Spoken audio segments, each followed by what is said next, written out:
தென்னாடுடைய சிவனை போற்றி, எந்நாட்டவர்க்கும் இறைவா போற்றி. சனி வக்ர பயிற்சி, விருச்சிக ராசி அனுச நட்சத்திரம். இந்த விருச்சிக ராசி அனுச நட்சத்திரக்காரர்களுக்கு சனி வக்ர பலன் எப்படி இருக்கும்?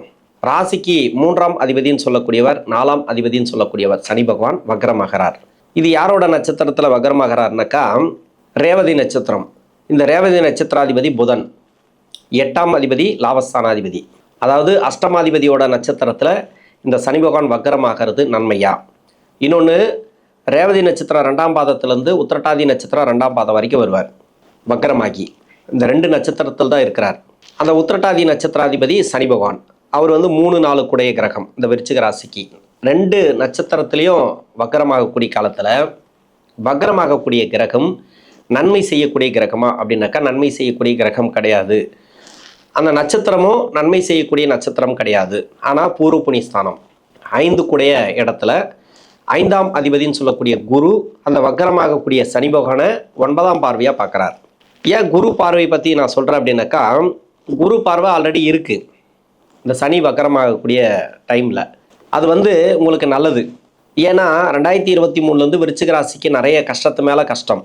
24, 25, 26 வரைக்கும் கஷ்டப்பட்டாச்சு. இப்போ குரு பயிற்சிக்கு பிறகு தான் உங்களுக்கு நல்லாவே இருக்குது. அருமையான டைம் சொல்லலாம்.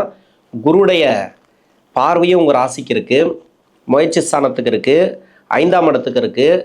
இது எல்லாமே நல்ல ஒரு மாற்றங்களை கொடுக்கக்கூடிய டைம் அப்படின்னு சொல்லலாம். இது வரைக்கும் எவ்வளோ கஷ்டப்பட்டீங்களோ இப்போ வளர்ச்சிகளை கொடுக்கும். இப்போ சனி பகவான் வக்ரமாகும் போது நிறைய ப்ராப்ளத்தை கொடுக்கணும். அந்த ப்ராப்ளத்தை கொடுக்காம தடுக்கிறது இந்த குருடைய பார்வை. இந்த குரு பார்வை இருக்கிற வரைக்கும் சிறப்பு அப்படின்னு எடுத்துக்கலாம்.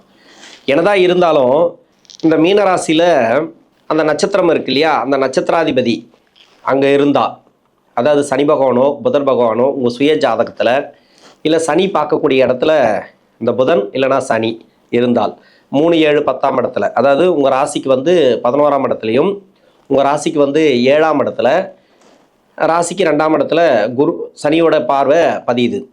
அந்த இடத்துல இந்த புதனோ சனியோ இருந்தால் கொஞ்சம் டிஸ்டர்ப் ஆகும்.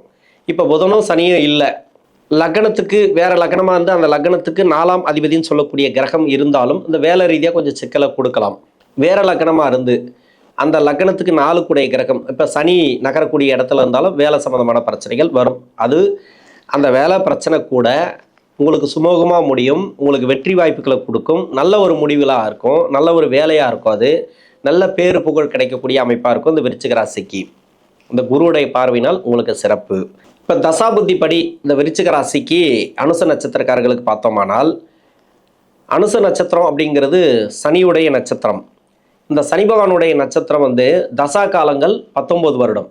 இப்போ முதல் பாதத்தில் இருக்கிறவங்களுக்கு 17 வருடங்கள் வரைக்கும் தசாபுத்தி இருப்புகள் இருக்கும்.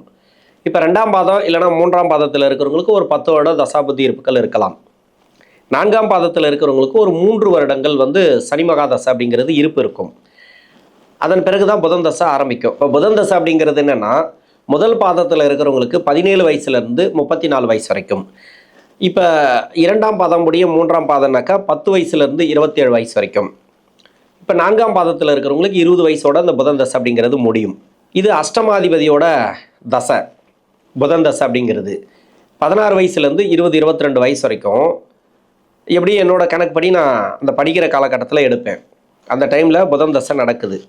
புதன் தசை உங்களுக்கு நன்மை செய்யுமா? 8ஆம் அதிபதி தசை இந்த அனுச நட்சத்திரக்காரர்களுக்கு எப்படி இருக்கும்?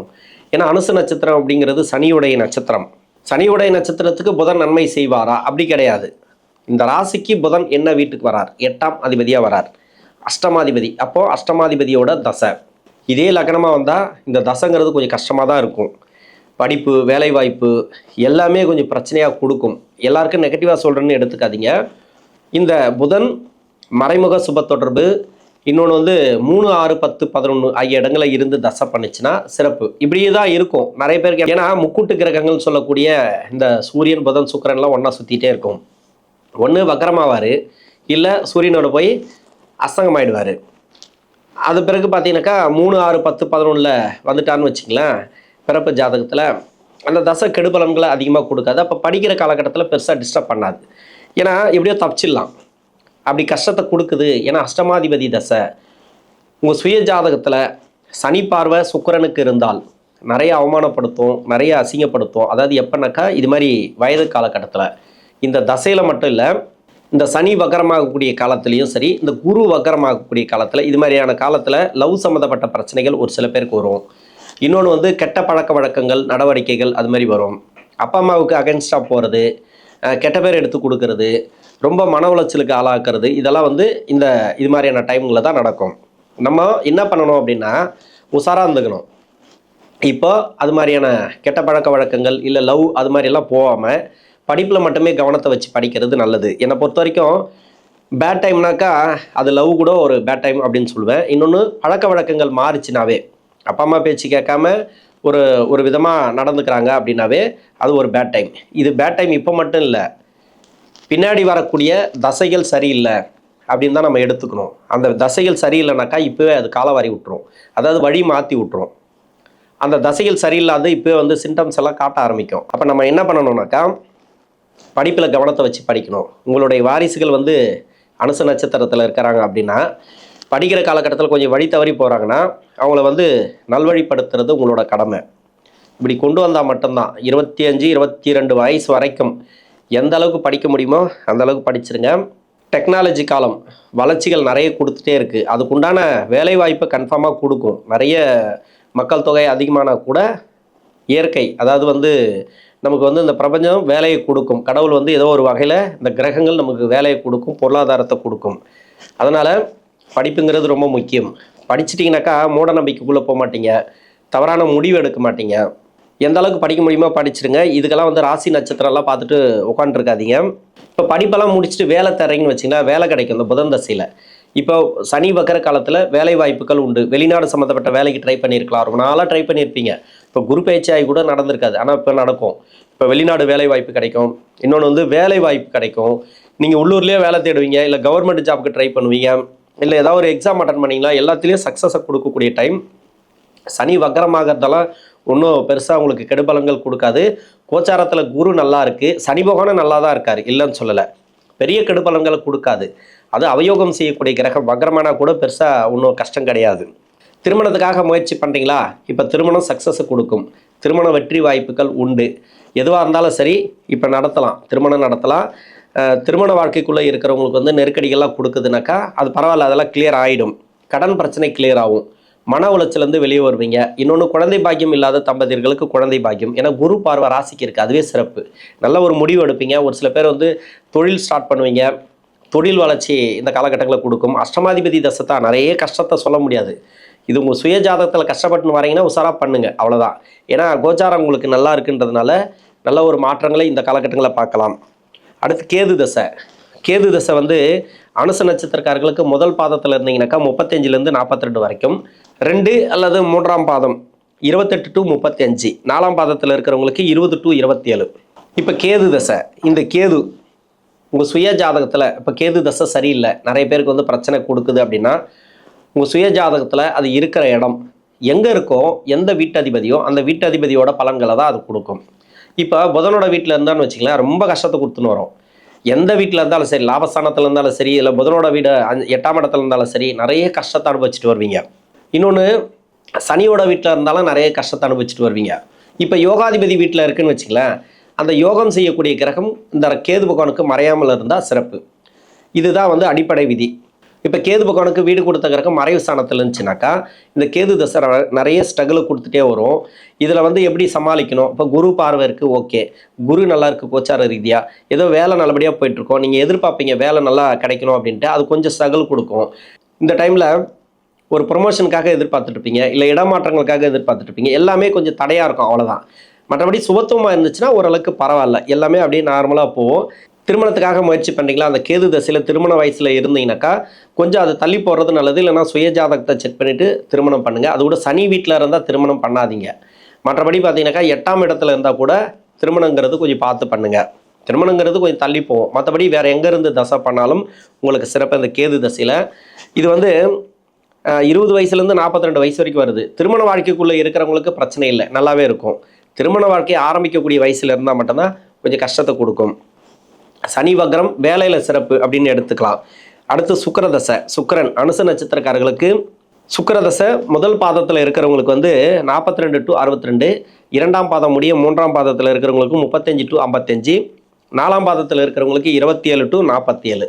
அப்போ 27 வயசுக்கு மேலே 62 வயசு வரைக்கும் வருது இந்த சுக்கிர மகாதசை அப்படிங்கிறது. சுக்கிரன் 7ஆம் அதிபதி, விரையாதிபதி. இவருக்கு நான் ஏற்கனவே சொல்லியிருக்கிறேன், அதாவது எந்த நட்சத்திரத்தில் இருக்காரோ அந்த நட்சத்திராதிபதி நல்லா இருக்கணும், மறையாமல் இருக்கணும்.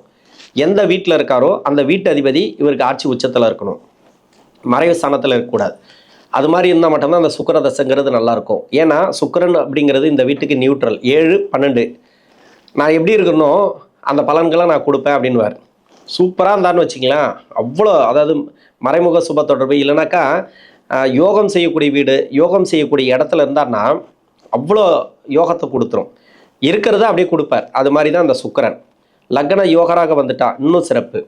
வேறு லக்னமாக இருந்தால் அந்த லக்னத்துக்கு மறைமுக சுப தொடர்பு இருந்தாலும் இன்னும் சிறப்பு. அது மாதிரி இப்போ கும்ப லக்னம், இன்னொன்று மிதுன லக்னம், கன்னியா லக்னம், தனுசு லக்னம், இந்த 4 லக்னத்தில் இருக்கிறவங்களுக்கு வேலை ப்ராப்ளம் கண்டிப்பாக போயிட்டுருக்கோம். வேலை சம்மந்தப்பட்ட பிரச்சனைகள் போயிட்டுருக்கோம். அது எல்லாமே இப்போ தீர்வுக்கு வரும். ஒன்று வேலை போனால் வேலை கிடைக்கும், இல்லைனாக்கா வேலையில் இருக்கக்கூடிய நெருக்கடிகள் மாறும். 2024க்கு பிறகு இல்லைனா 25ல் ஒரு சில பேருக்கு வந்து மேல் அதிகாரி மாறியிருப்பாங்க. அந்த 25லேருந்து நிறைய ப்ராப்ளத்தை பார்த்துருப்பீங்க. இது வரைக்கும் ஸ்ட்ரகிள்லேயே போயிட்டுருக்கு. இப்போது வேலை கொஞ்சம் சிக்கல் கொடுக்கும், கொஞ்சம் பார்த்துக்கிறது நல்லது. முன்னெச்சரிக்கை நடவடிக்கை என்னென்ன பேசணும், எப்படி இருக்கணும், எப்படி அந்த வேலை போகணும் அப்படின்றத பார்த்துங்க. முடிஞ்ச அளவு வேலை விடாமல் பார்த்துங்க. வேலை அவங்களா போக சொல்லிட்டா பரவாயில்ல, உடனே வேலை கிடைக்கும். இல்லைனாக்கா நீங்கள் வந்து வேலை சேஞ்சஸ் எதிர்பார்த்தீங்கன்னாக்கா அந்த வேலை சேஞ்சஸ் வந்து நீங்கள் கொஞ்சம் எடுத்துக்கலாம். இந்த டைமுங்கிறது கொஞ்சம் மாற்றத்தை எடுத்துக்கலாம். தொழிலில் இருக்கிறவங்க கொஞ்சம் நல்லாவே இருக்கும். குடுக்கல் வாங்கல், இந்த கடன் பிரச்சனை அதெல்லாம் பரவாயில்ல, நல்லபடியாக போயிட்டுருக்கும் தொழிலில் இருக்கிறவங்களுக்கு. ஏன்னா குரு நல்லா இருக்கார். இப்போ தான் வந்து பிஸ்னஸ்லாம் நல்லபடியாக போகும். உங்களுக்கு நல்ல ஒரு டைம் அப்படின்னு சொல்லலாம். கணவன் மனைவிக்குள்ளே கருத்து வேறுபாடுகள் வருது அப்படின்னாக்கா கொஞ்சம் தாழ்ந்து போகிறது இந்த காலகட்டங்களில் நல்லது. அடுத்து சூரிய தசை, சந்திர தசை, செவ்வாய் தசை, இந்த 3 தசைகளும் இந்த ராசிக்கு யோக தசைகள் தான். அதனால தான் நான் சேர்த்து சொல்லிடுறேன், எல்லாமே ரிப்பீட்டட் வார்த்தை வரக்கூடாதுன்றதுனால. இது வந்து முதல் பாதத்தில் இருக்கிறவங்களுக்கு 62 to 85, சென்ட்ரு பகுதி அதாவது 2ஆம் பாதம் முடிய 3ஆம் பாதம்னா 55 to 79, 4ஆம் பாதத்தில் இருக்கிறவங்களுக்கு வந்து 47 to 70. எப்படி பார்த்தாலும் 47 வயசுலேருந்து 85 வயசுக்குள்ளே தான் வருது. இது சூரிய சந்திர செவ்வாய் தசைகள். இது நல்லாவே இருக்கும். என்னை பொறுத்த வரைக்கும் 3 தசைகளும் சிறப்பு. சனி பகவான் வக்கரமாகறாருன்னு வச்சிங்களேன், இதெல்லாம் அவ்வளோலாம் கஷ்டத்தை கொடுக்காது. இடமாற்றங்கள் ஒரு சில பேருக்கு உண்டு, வேலை மாற்றங்கள் ஒரு சில பேருக்கு உண்டு. எதிர்பார்த்த இடமாற்றங்கள், எதிர்பார்த்த வேலை மாற்றங்கள், வேலை பிரச்சனைலாம் வராது. யாராருக்கெல்லாம் வேலை பிரச்சனை வரும் அப்படின்னா, மீன ராசியில் சூரியன், செவ்வாய், இந்த சுக்கிரன், அது மாதிரி இன்னொன்று வந்து புதன் அந்த நட்சத்திராதிபதி, இன்னொன்று சனியை உங்கள் சுய ஜாதகத்தில் இருந்தால், சனி பார்க்கக்கூடிய இடம் அப்படின்னாக்கா ரிஷபத்தில், இன்னொன்று கன்னி ராசியில், இன்னொன்று தனுசு ராசியில். இந்த 3 இடங்கள் ப்ளஸ் வந்து சனி இருக்கக்கூடிய இடம், இந்த 4 இடங்களில் இந்த தசா நடத்தக்கூடிய கிரகம், அப்படி இல்லைனாக்கா லக்னத்துக்கு 4ஆம் அதிபதினு சொல்லக்கூடிய கிரகங்கள் இருந்துச்சுனாக்கா அது வேலை மாற்றத்தை கண்டிப்பாக கொடுக்கும், வேலையில் சிக்கலை கொடுக்கும். இது தவிர்த்து வேறு எந்த கிரகம் இருந்தாலும், இந்த பார்வையில் எந்த கிரகம் இல்லை அப்படின்னா உங்களுக்கு சுபத்துவமாக இருக்கும், தசையும் நல்லாயிருக்கும், குடும்ப வளர்ச்சி நல்லாயிருக்கும், பொருளாதாரம் நல்லாயிருக்கும். இப்போ வீடு கட்டணும்னு முயற்சி பண்ணியிருப்பீங்க, அது கட்டலாம். இடம் வாங்கணும்னு முயற்சி பண்ணியிருப்பீங்க, அது வாங்கலாம். இன்னொன்று வண்டி வாகன சேர்க்கை கொடுக்கும். நீங்கள் எதுக்கெல்லாம் முயற்சி பண்ணி எதுக்கெல்லாம் ஆசைப்பட்டீங்களோ அது எல்லாமே சக்ஸஸ் ஆகிறதுக்கான வாய்ப்பு இருக்குது. கடன் பிரச்சனை தீரும். குறிப்பாக பணம் வரல அப்படின்னாக்கா இப்போ வரும். பொருளாதாரம் உங்களுக்கு நல்லா இருக்கும். இந்த டைம் முயற்சி பண்ணுறதுக்கு எல்லாமே வெற்றி வாய்ப்புகளை கொடுக்கக்கூடிய காலம் இந்த சூரிய சந்திர செவ்வாய் தசைகள்.